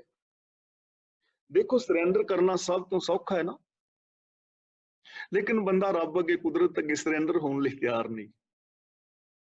ਸਰੈਂਡਰ ਕਰਨ ਦੇ ਨਾਲ ਸਾਡੀ ਜ਼ਿੰਦਗੀ ਸੁਖੀ ਹੋ ਸਕਦੀ ਹੈ, ਸ਼ਾਂਤ ਹੋ ਸਕਦੀ ਹੈ। ਟਕਰਾਵ ਛੱਡਣਾ ਹੈ, ਟਕਰਾਵ ਛੱਡਣਾ ਹੈ ਤੇ ਟਕਰਾਵ ਛੱਡਦਿਆਂ ਹੀ ਜ਼ਿੰਦਗੀ ਨੇ ਸੌਖੀ ਹੋ ਜਾਣਾ। ਜੇ ਇਹਨੂੰ ਸੌਖਾ ਸਮਝਣਾ ਹੋਵੇ ਨਾ, ਹੋਰ ਸੌਖਾ ਵਾਰਿਆ ਨਾ ਜਾਵਾਂ ਇੱਕ ਵਾਰ ਕੀ ਸਮਰਪਣ ਕਰਨਾ, ਅਸੀਂ ਇਹਨੂੰ ਸੌਖਾ ਐਵੇਂ ਸਮਝ ਸਕਦੇ ਹਾਂ ਕਿ ਗੁਰੂ ਗ੍ਰੰਥ ਸਾਹਿਬ ਜੀ ਦੀ ਪਾਵਨ ਬਾਣੀ ਹੈ ਨਾ, ਹੁਣ ਤੱਕ ਅਸੀਂ 15 ਪੌੜੀਆਂ ਵਿਚਾਰੀਆਂ ਨੇ, ਤਾਂ ਸਮਰਪਣ ਕਰਨਾ ਕਿੰਨਾ ਸੌਖਾ ਹੈ ਕਿ ਅਸੀਂ ਗੁਰਮਤਿ ਅਨੁਸਾਰ ਜ਼ਿੰਦਗੀ ਸ਼ੁਰੂ ਕਰ ਦਈਏ। ਬੋਲਣਾ ਤਾਂ ਅਸਾਂ ਹੈ ਹੀ ਹੈ, ਸੱਚ ਬੋਲਣਾ ਸ਼ੁਰੂ ਕਰ ਦਈਏ ਔਰ ਪਿਆਰ ਦੇ ਨਾਲ ਬੋਲਣਾ ਸ਼ੁਰੂ ਕਰ ਦਈਏ, ਜ਼ਿੰਦਗੀ ਸੌਖੀ ਹੋ ਜਾਏਗੀ ਨਾ। ਸੁਣਨਾ ਤਾਂ ਅਸੀਂ ਹੈ ਹੀ, ਕਿਸੇ ਦੀ ਨਿੰਦਾ ਚੁਗਲੀ ਬਦਖੋਈ ਸੁਣਨੀ ਛੱਡ ਦੋ, ਸੱਚ ਸੁਣੋ, ਇਹ ਤਾਂ ਅਸੀਂ ਕਰ ਸਕਦੇ ਹਾਂ ਨਾ। ਅੱਖਾਂ ਨਾਲ ਵੇਖਣਾ ਤੇ ਹੈ ਹੀ ਹੈ, ਤੇ ਈਰਖਾ ਦੁਆਸ਼ ਨਾਲ ਨਾ ਵੇਖੋ, ਐਵੇਂ ਆਨੇ ਪਾੜ ਕੇ, ਤੇ ਕ੍ਰੋਧ ਦੇ ਨਾਲ ਨਾ ਵੇਖੋ। ਹਰ ਇੱਕ ਦੀ ਧੀ ਭੈਣ ਨੂੰ ਆਪਣੀ ਧੀ ਭੈਣ ਸਮਝੋ, ਹਰ ਇੱਕ ਦੇ ਵਿੱਚ ਰੱਬ ਦੇ ਗੁਣਾਂ ਨੂੰ ਵੇਖੋ, ਹਰ ਇੱਕ ਨੂੰ ਆਪਣੇ ਵਰਗਾ ਵੇਖੋ। ਵੇਖ ਪਰਾਈਆਂ ਚੰਗੀਆਂ ਮਾਵਾਂ ਧੀਆਂ ਭੈਣਾਂ ਵਾਲਾ ਨਜ਼ਰੀਆ ਵੇਖਣਾ ਤੇ ਹੈ, ਤੇ ਐਵੇਂ ਵੇਖ ਲਓ ਸਭ ਮੈਂ ਜੋਤ ਜੋਤ ਐ ਸੋਈ। ਹੱਥਾਂ ਦੇ ਨਾਲ ਅਸੀਂ ਕਰਨਾ ਤੇ ਕੁਛ ਹੈ ਹੀ ਹੈ ਨਾ, ਤਾਂ ਇਹਦੇ ਨਾਲ ਸ਼ਰਾਬਾਂ ਔਰ ਨਸ਼ੇ ਨਾ ਪੀਓ। ਇਹ ਹੱਥ ਹੀ ਨੇ ਨਾ, ਭਾਵੇਂ ਸ਼ਰਾਬ ਪੀ ਲਓ ਤੇ ਭਾਵੇਂ ਪੰਜਾਂ ਪਿਆਰਿਆਂ ਅੱਗੇ ਬੁੱਕ ਕਰਕੇ ਤੇ ਅੰਮ੍ਰਿਤ ਲੈ ਲਓ, ਹੱਥ ਹੀ ਨੇ ਨਾ। ਇਹ ਹੱਥ ਹੀ ਨੇ, ਇਹਨਾਂ ਦੇ ਨਾਲ ਤੁਸੀਂ ਕਿਸੇ ਦਾ ਹੱਕ ਖਾ ਜਾਓ, ਕਿਸੇ ਨੂੰ ਕਤਲ ਕਰ ਦਿਓ, ਕਿਸੇ ਦੀਆਂ ਲੱਤਾਂ ਬਾਹਾਂ ਤੋੜ ਦਿਓ, ਪਰ ਇਹ ਹੱਕ ਨੇ, ਇਹ ਹੱਥ ਨੇ, ਇਹਨਾਂ ਹੱਥਾਂ ਦੇ ਨਾਲ ਕਿਸੇ ਦਾ ਹੱਕ ਉਹਨੂੰ ਦੇ ਦਿਓ, ਇਹਨਾਂ ਹੱਥਾਂ ਦੇ ਨਾਲ ਕਿਸੇ ਦਾ ਸਹਿਯੋਗ ਕਰ ਦਿਓ, ਇਹਨਾਂ ਹੱਥਾਂ ਦੇ ਨਾਲ ਆਪਣੀ 10 ਨਵਾਂ ਦੀ ਕਿਰਤ ਕਰ ਲਓ ਇਮਾਨਦਾਰੀ ਦੀ।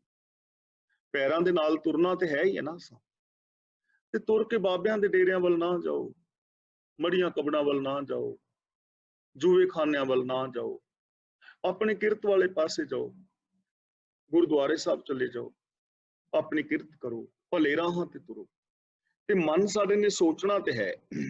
ਦੇਖੋ ਦਿਮਾਗ ਦੇ ਵਿੱਚ ਸੋਚਾਂ ਆਉਣੀਆਂ ਹੀ ਨੇ, ਇੱਕ ਪਲ ਵੀ ਮਨ ਵਿਹਲਾ ਨਹੀਂ ਰਹਿਣਾ, ਇਹਦੇ ਅੰਦਰ ਵਿਚਾਰ ਆਉਣੇ ਨੇ, ਲਾਜ਼ਮੀ ਹੈ, ਆਉਣੇ ਵੀ ਚਾਹੀਦੇ ਨੇ। ਤੇ ਈਰਖਾ ਦੁਆਸ਼ ਨਾ ਸੋਚੋ, ਐਵੇਂ ਨੈਗੇਟਿਵ ਨਾ ਸੋਚੋ, ਪੋਜ਼ਿਟਿਵ ਸੋਚ ਲਓ।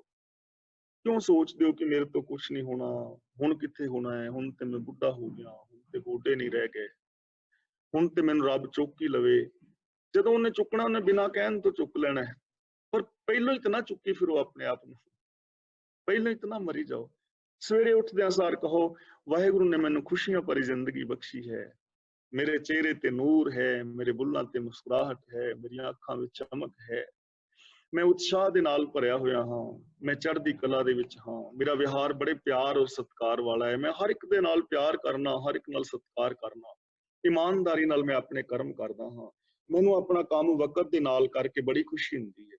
मैं अपने आप तो, अपने परिवार तो, सज्जना मित्रां तो संतुष्ट हाँ, मैं खुश हाँ, मैं प्रसन्न हाँ, मैं रिलैक्स हाँ। क्यों असीं इंज बैठे हाँ? रिलैक्स कर लो थोड़ा मत्थे नूं, ਐਵੇਂ ਰਹਿ ਸਕਦੇ ਆ ਨਾ।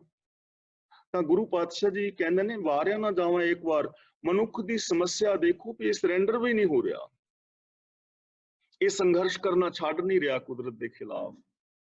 ਤੇ ਗੁਰਮਤ ਅਨੁਸਾਰ ਜ਼ਿੰਦਗੀ ਜੀਣਾ ਸੌਖਾ ਸੀ ਪਰ ਇਹਨੇ ਉਹਨੂੰ ਅਪਣਾਇਆ ਨਹੀਂ। ਤਾਂ ਗੁਰੂ ਪਾਤਸ਼ਾਹ ਜੀ ਕਹਿੰਦੇ ਨੇ ਜੋ ਤੁਧ ਭਾਵੈ ਸਾਈ ਭਲੀ ਕਾਰ। ਹੁਣ ਚੰਗਾ ਕੰਮ ਕਿਹੜਾ ਹੈ ਇਸ ਦੁਨੀਆ ਵਿੱਚ?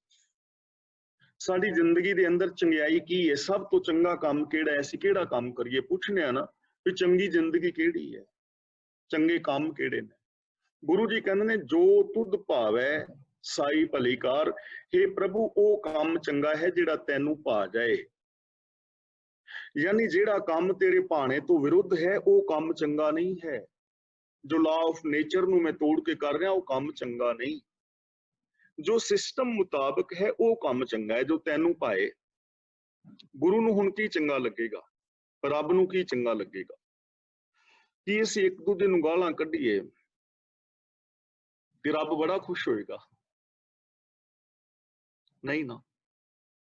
ਤੇ ਜੇ ਅਸੀਂ ਇੱਕ ਦੂਜੇ ਦੀਆਂ ਲਿੰਬਾਂ ਪੁੱਟੀਏ, ਮੇਰੀਆਂ ਲਿੰਬਾਂ ਤੁਹਾਡੇ ਹੱਥਾਂ 'ਚ, ਤੁਹਾਡੀਆਂ ਮੇਰੇ 'ਚ ਹੋਣ, ਤੇ ਕੀ ਰੱਬ ਬੜਾ ਖੁਸ਼ ਹੋਏਗਾ ਕਿ ਮੇਰੀ ਆ ਪੈਦਾਇਸ਼ ਕਿਵੇਂ ਲੜਦੀ ਫਿਰਦੀ ਹੈ? ਨਹੀਂ ਨਾ। ਕਿਹੜਿਆਂ ਕੰਮਾਂ ਤੋਂ ਖੁਸ਼ ਹੋਏਗਾ ਰੱਬ? ਜਿਹੜੇ ਉਹਨੂੰ ਭਾਉਂਦੇ ਨੇ, ਸੱਚ, ਦਇਆ, ਔਰ ਇੱਕੋ ਹੀ ਕੰਮ ਹੈ ਨਾ, ਹੁਕਮ ਰਜ਼ਾਈ ਚੱਲਣਾ, ਉਹਦੇ ਸਿਸਟਮ ਦੇ ਵਿੱਚ ਰਹਿਣਾ। ਸਿਸਟਮ ਨੂੰ ਫੋਲੋ ਕਰੋ। ਦੇਖੋ ਅਸੀਂ ਆਪਣੇ ਕਾਨੂੰਨ ਬਣਾਏ ਨੇ ਨਾ, ਯਾਤਾਯਾਤ ਦੇ ਨੇਮ ਨੇ, ਲਾਲ ਬੱਤੀ ਤੇ ਅਸੀਂ ਰੁਕਦੇ ਹਾਂ। ਤਾਂ ਟ੍ਰੈਫਿਕ ਡਰਾਈਵਿੰਗ ਕਿਹਦੀ ਚੰਗੀ ਮੰਨੀ ਜਾਏਗੀ? ਜਿਹੜਾ ਟ੍ਰੈਫਿਕ ਰੂਲਾਂ ਨੂੰ ਫੋਲੋ ਕਰਦਾ ਸਹੀ ਢੰਗ ਦੇ ਨਾਲ, ਉਹ ਚੰਗਾ ਡਰਾਈਵਰ ਹੈ। ਤੇ ਚੰਗਾ ਇਨਸਾਨ ਕਿਹੜਾ? ਜਿਹੜਾ ਰੱਬ ਦੇ ਨਿਯਮਾਂ ਨੂੰ ਫੋਲੋ ਕਰਦਾ ਹੈ, ਗੁਰੂ ਦੇ ਨਿਯਮਾਂ ਨੂੰ ਫੋਲੋ ਕਰਦਾ ਹੈ। ਜੋ ਤੁਧ ਭਾਵੈ ਸਾਈ ਭਲੀ ਕਾਰ। ਇਹ ਪ੍ਰਭੂ ਉਹ ਕੰਮ ਚੰਗਾ ਹੈ ਜੋ ਤੇਰੇ ਭਾਣੇ ਵਿੱਚ ਰਹਿ ਕੇ ਕੀਤਾ ਜਾਏ। ਆ ਜਿਹੜੇ ਕਰਮ ਤੀਰਥ ਨਾਵਾਂ ਜੇ ਤਿਸਭਾਵਾਂ, ਇਹ ਵਾਧੂ ਦੇ ਕਰਮ ਨੇ। ਵਰਤਨ ਰਾਤੇ ਵਾਧੂ ਦੇ ਕਰਮ ਨੇ। ਮੜੀਆਂ ਮਸਾਣਾਂ ਨੂੰ ਮੱਥਾ ਟੇਕਣਾ ਵਾਧੂ ਦੇ ਕਰਮ ਨੇ। ਸ਼ਨੀਵਾਰ ਨੂੰ ਛੋਲਿਆਂ ਕਾਲਿਆਂ ਦੇ ਪ੍ਰਸ਼ਾਦ ਬਣਾਉਣੇ ਵਾਧੂ ਦੇ ਕਰਮ ਨੇ। ਪਾਈਆ ਛੋਲਿਆਂ ਨਾਲ ਸ਼ਨੀ ਗ੍ਰਹਿ ਨੇ ਅੱਗੇ ਪਿੱਛੇ ਨਹੀਂ ਹੋਣਾ, ਬੜਾ ਵੱਡਾ ਹੈ, ਉਹ ਧਰਤੀ ਨਾਲੋਂ ਕਈ ਗੁਣਾ ਵੱਡਾ ਹੈ। ਵੀਰਵਾਰ ਜੇ ਕੋਈ ਮੰਗਲਵਾਰ ਕੋਈ 4 ਕੇਲੇ ਗੁਰਦੁਆਰੇ ਚੜਾ ਜਾਓਗੇ ਨਾ ਪੀਲਾ ਪ੍ਰਸ਼ਾਦ, ਤੇ ਉਹਦੇ ਨਾਲ ਤੁਹਾਡਾ ਕੁਛ ਨਹੀਂ ਬਦਲਣ ਲੱਗਾ। ਜੋ ਤੁਧ ਭਾਵੈ ਸਾਈ ਭਲੀ ਕਾਰ। ਜੋ ਤੇਰੀ ਰਜਾ ਦੇ ਅੰਦਰ ਜੀਵਨ ਜੀਣਾ ਉਹ ਭਲਾ ਹੈ। ਤੂੰ ਸਦਾ ਸਲਾਮਤ ਨਿਰੰਕਾਰ। ਤੂੰ ਸਦਾ ਹੈ, ਸਲਾਮਤ ਹੈ ਔਰ ਨਿਰਾਕਾਰ ਹੈ। ਤੇਰਾ ਕੋਈ ਆਕਾਰ ਨਹੀਂ, ਤੇਰੀ ਕੋਈ ਮੂਰਤੀ ਨਹੀਂ ਬਣਾਈ ਜਾ ਸਕਦੀ। ਸਾਰਿਆਂ ਦੇ ਵਿੱਚ ਤੂੰ ਹੀ ਸਮਾਇਆ ਹੋਇਆ ਹੈ। ਤਾਂ ਗੁਰੂ ਪਾਤਸ਼ਾਹ ਜੀ